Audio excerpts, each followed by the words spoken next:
Hello, today I will be going over an introduction to MFT licensure in California. The objectives of today's presentation are firstly to articulate the difference between laws and ethical codes. It can be kind of confusing to differentiate between the laws and the ethical codes, but it's important to know which is which, so we'll start there. Secondly, we will articulate the purpose and process of MFT licensing in California. A quick disclaimer, I am not an attorney. I am an LMFT and I teach law and ethics at the graduate level, but I can't be held responsible for errors or omissions. It's ultimately your responsibility to stay on top of the current laws, ethical codes, and licensing requirements, and to seek out legal advice if you need it. Okay, so what is the purpose of the laws and standards that govern our profession? Ultimately, the laws, ethics, and standards that govern our profession exist to benefit our clients. They are not in place primarily to exist for our benefit. However, it does benefit us to follow them. The laws, ethics, and standards of our profession help to provide us guidance on how to deal with ethical dilemmas that we encounter in the therapy room. They also help us to ensure our own self-care, such as creating boundaries for ourselves as therapists. So let's begin with the laws. The laws are developed by legislators and are federal or state specific. They define the minimum standards that therapists are required to follow, and they are enforced by the government. So for example, these would include the obligations and prohibitions that we talked about last week. So a legal obligation, something we must do, would be to report suspected child abuse. Failure to practice in accordance with the law, such as reporting when we need to, may result in a malpractice suit. Similarly, we have prohibitions, things we must not do. The law says that we must not engage in romantic relationships with our clients, for example. Some of these laws are state specific, so it's important to remember that if you move to a state other than California, some of the laws may be different, and it's your responsibility to find out what those differences are. Okay. Ethical codes. The ethical codes are developed by professional associations such as AMPT or CAMPT, and their primary purpose is to safeguard the welfare of clients. They provide us with guidance about how to handle some common situations that we would encounter in therapy. Failure to practice in accordance with the ethical codes may result in an ethical complaint being filed and an investigation by the committee that can result in negative consequences in terms of your licensing. Now, in a court case, the law generally overrides the ethics. So if obeying a professional code of ethics for some reason would result in disobeying the law, it's definitely good practice to seek legal advice before moving forward. Now, in situations where there's no clear-cut law or ethical code to guide our decisions in a dilemma, we want to consider what the standard of care would be. What would most other clinicians in your position in this particular scenario do? And you can help to figure out the standard of care by seeking out supervision with your clinical supervisor or having consultation with other colleagues to find out what they would do or what the standard of care would direct them to do.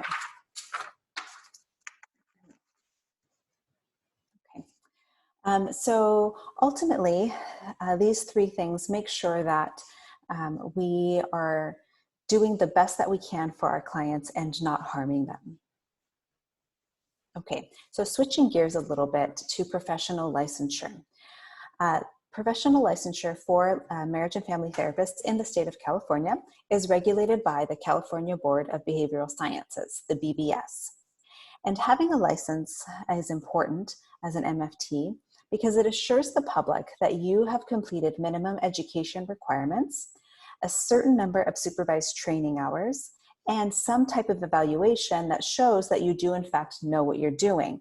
In the state of California, that consists of the law and ethics exam and the clinical exam. Having our profession governed by licensing, also protects the public from having unqualified or untrained practitioners claiming that they are marriage and family therapists when they don't have the education, supervised training hours, or evaluation to show that they actually do know what they're doing and are not going to harm clients. Finally, being in a profession that is governed by licensing also indicates that you're part of an established profession. This isn't something that you just made up, and clients or prospective clients can expect for you to act in a certain way that's in accordance with what the profession is. The BBS has delineated 3 stages of licensure that we will go over next. First, we have the trainee. A trainee is a therapist who is still under in their graduate program and is beginning their training in practicum. So when you are a graduate student, a graduate master's student, and you begin your practicum, you are a trainee. So you are known as a MFT trainee. Okay. You are not licensed, you are not registered with the BBS. They really don't know you exist yet. But you still need to follow the law, the ethical codes, and the standards of care, and you are under the supervision of a clinical supervisor. Next, the second stage is a registrant. So for MFTs, this is when you're called an associate MFT. And these are individuals who have completed their master's degree and registered with the BBS, but have not become licensed. So you have a registration number as an associate, but you are not licensed, meaning you haven't completed your 3,000 hours, you haven't taken and passed the law and ethics exam, and you haven't taken and passed the clinical exam. It's helpful to note that previously this stage of licensure was known as intern. You were called an MFT intern, but that has since changed and is now called an associate. Finally, the licensee. This is someone who is fully and actively licensed by the BBS, meaning that they have completed their 3,000 hours and had them approved and passed the law and ethics and clinical exam and completed all necessary paperwork to become fully licensed. And this is delineated with an L before the MFT, so LMFT. Okay. This is what most folks are going for. Depicted in another way, you can follow this timeline. So in your first year of graduate study, you're a student, and then you become a trainee when you start your practicum course. You might also be called a pre-degree therapist. It's the same thing. And during this stage, you must be supervised. You cannot do private practice, and you cannot do independent contracting. Then you graduate and you complete the necessary paperwork to register with the BBS. They now know that you are a practicing therapist, and you become a registrant or an associate MFT or a post-degree therapist. All of those essentially mean the same thing. You must still be supervised at this point, but you are allowed to do private practice work.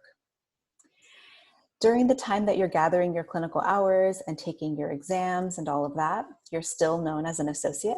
And then once everything has been submitted, you can apply to become an LMFT. Once you are officially licensed, you don't have to continue to receive supervision, although it is recommended. And you are allowed to work in a private practice or to be an independent contractor. So what are the general requirements for licensure? They're depicted here in this picture. So first, experience, your clinical and non-clinical hours.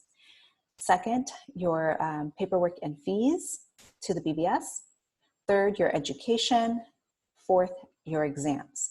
Now, all of these requirements, which we'll go over in more depth in just a minute, make you eligible for state licensure, but this does not obligate the state to grant you a license. So there are circumstances in which you could have all of these requirements met, but still not be granted a license by the board. So let's get more specific. Education. So the Board of Behavioral Sciences requires that you complete 60 semester units in counseling psychology or similar. And they allow any of the degree titles listed there to count for the education requirement. So a question for you all at the Mount, what kind of degree are you getting? Do you know the title of the degree that you will get? Hopefully you do.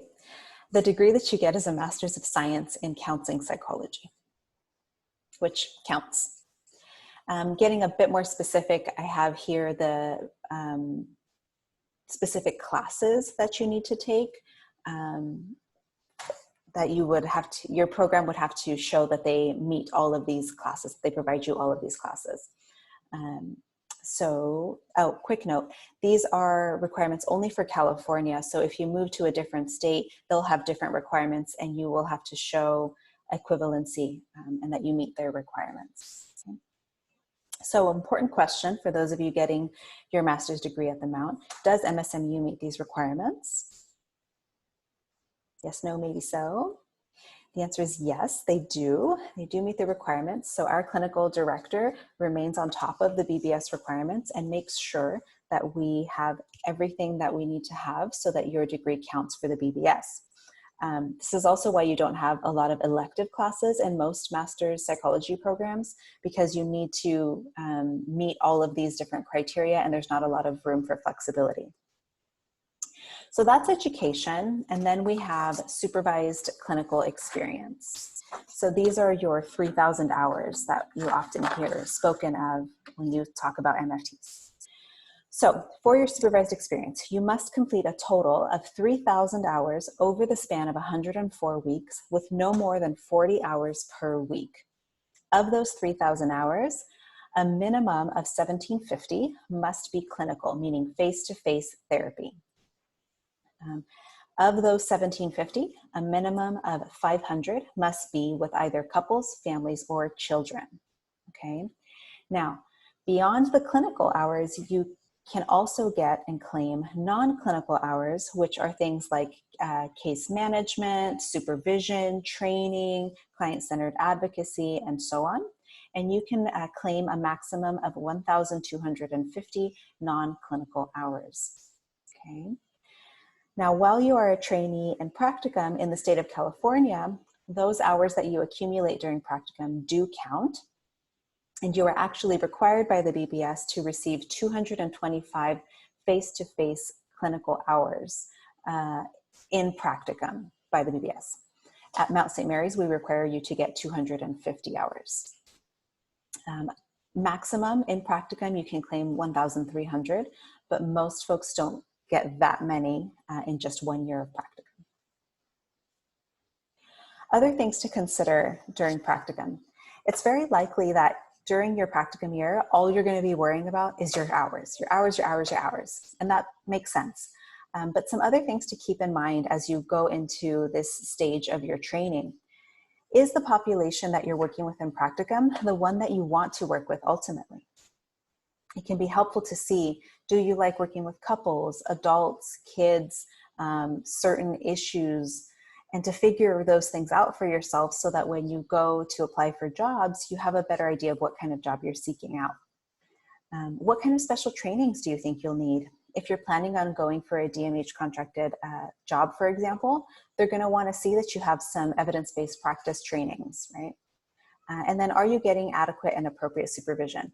Your supervisor, your clinical supervisor, is your best asset as a training clinician, and you want to make sure that your needs are getting met in that relationship.